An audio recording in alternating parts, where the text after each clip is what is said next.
Hello, everybody. Yeah, let's start with another boxing prediction weekend or week. Well, first on Friday, 19th of November, there's a fight for the WBA and IBF Super Bantamweight titles, and it's Murodjon Akhmadaliev versus Jose Velasquez. So Akhmadaliev is actually holding the both titles, and he's like the new budding star from Uzbekistan. And so while Velasquez is like a veteran already, anyway, compared to Akhmadaliev, he's got 29 wins, 6 losses, and 2 draws, but he hasn't been stopped. He's rather short. I mean, he's 3 inches shorter than Akhmadaliev, and he doesn't really have any significant wins on his record, this guy Velasquez. So I think even though he hasn't been stopped yet, it may happen in this fight, where it's very likely to happen. In his last fight, Akhmadaliev, where he stopped Ryosuke Iwasa in 5 rounds. And I'd say Iwasa is looks like a better fighter than Velasquez on paper, anyway. So I think this will end very likely in a stoppage, because it's a 12-round fight, of course. Yeah, alright. Let's go on. So we got 2 more fights on the same card.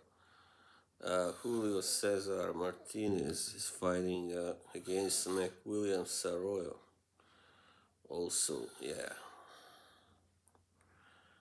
But you know what? I think I'm gonna skip that, because I don't know enough about those fighters, to really, because this is a higher class fight. Both are about equally good, I would say. Alright, Demetrius Andrade versus Jason Quigley. It's for the WBO middleweight title that Andrade is holding. So his opponent, Jason Quigley, he's got 19 wins, 14 by knockout, 1 loss, from Ireland. His only loss came due to a corner retirement against Turiano Johnson. Yeah. So he's beaten Freddy Hernandez and Glenn Tapia, but on points. So he doesn't seem to be a really, dangerous puncher or something against higher class fighters, So I guess this is a rather safe opponent for Andrade.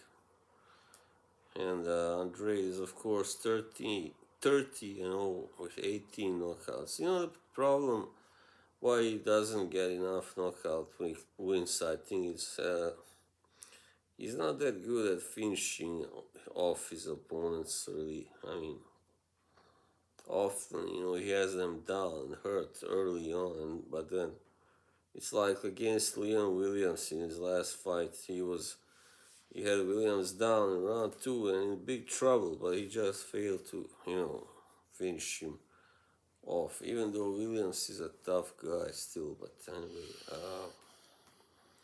yeah. But I think he will probably manage to stop this guy quickly, because he has been stopped already, and by an inferior fighter also, Turiano Johnson. So if he doesn't stop him, that will be a sign that maybe he should not, really go for those highest, kind of fighters. So yeah. I think he will manage to stop him, like in perhaps already in the first half of the fight or something, within 8 rounds anyway. So that's my prediction. Andrade to win by knockout or TKO within eight rounds anyway. Yeah, we also got a women's fight. Kali Rice, however you pronounce it, fighting Jessica Camara. I have never actually before done any female fights. I don't think I will do now either. This sounds like a very dodgy matchup on paper. I just thought I would give a shout out to them. Yeah. Pay some respect to women's boxing, which is getting bigger, now. Really getting like more quality fighters also there. Alright, then what else? I think we have a fight, just a second, which is, Richard Riakporhe, very exciting cruiserweight,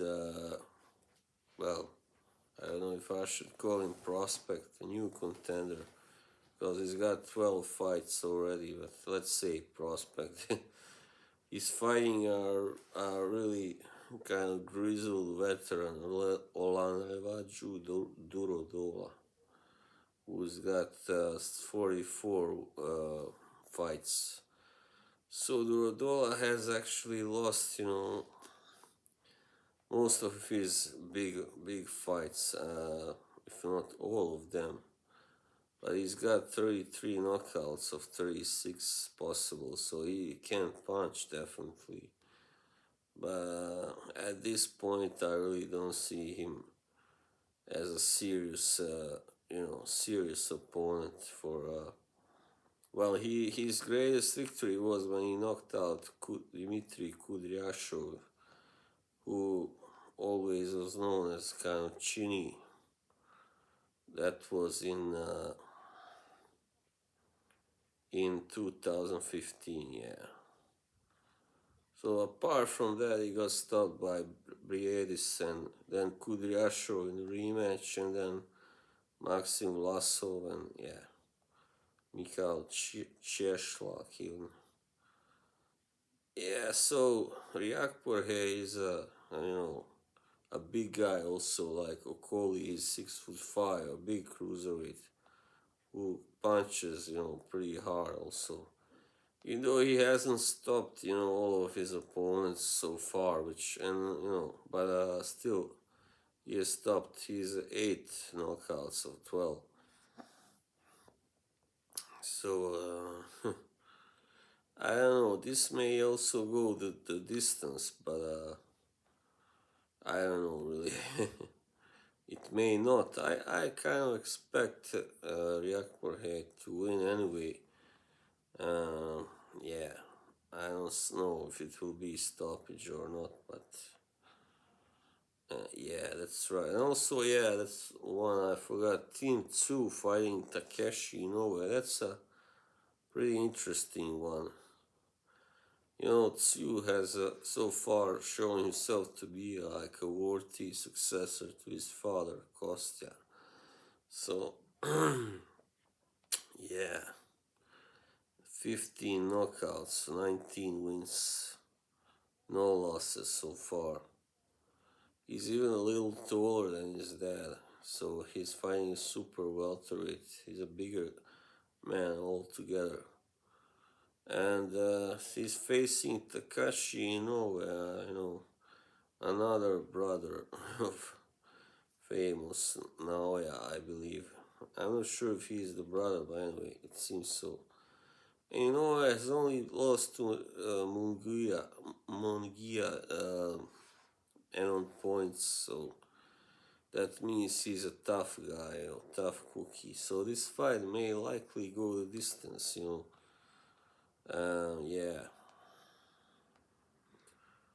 I think, most likely it will, because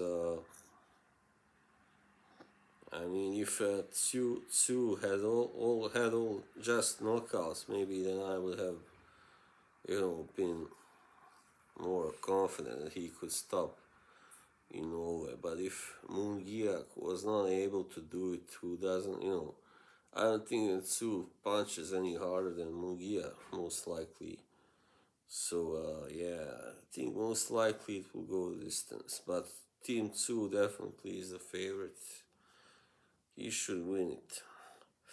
And finally, that big fight, Terence Crawford versus Shawn Porter. Yeah.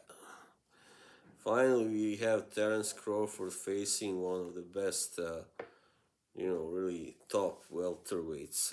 Because he's been fighting a lot of guys that were solid, but really not, elite level, like Kavaliauskas and, yeah, that type of fighters, Jeff Horn, guys that are solid, they can punch, especially Kavaliauskas, but are not perhaps, like really great technical boxers, But this guy Porter is one of these really good, and he's actually improved, since losing to Kell Brook. He's improved pretty much because, earlier he used to fight a little messy, he would fight a little undisciplined sometimes, like against, even though he won that fight, but I remember Malignaggi fight, I was thinking, what the hell is he doing? Why is he being so wild, So, and Crawford, of course, I mean, if we look at their respective records, Crawford is still unbeaten, 37, with 28 KOs. Wow. And, yeah, he last stopped Kell Brook.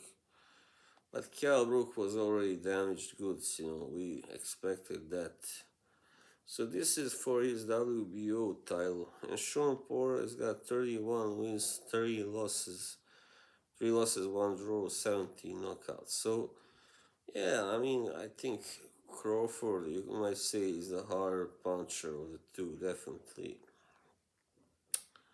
However, lately, you might say, definitely, I guess Porter has been fighting the mostly better opposition at 147, which, was his always, I guess, his weight class.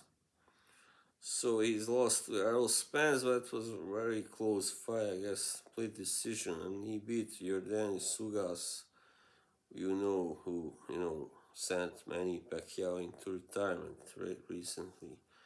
He also beat Danny Garcia, one of his best wins, of course, Andre Berto. He stopped Andre Berto. Yeah, and lost and beat Adrian Broner, of course. His second great win. So he's only lost to Kell Brook, yeah, which was, as I said, due to him not being really completely like, as complete as he is today, I guess, technically. And he lost to Keith Thurman, and that was a close fight. He really, the only fight he really lost clearly was to Kell Brook.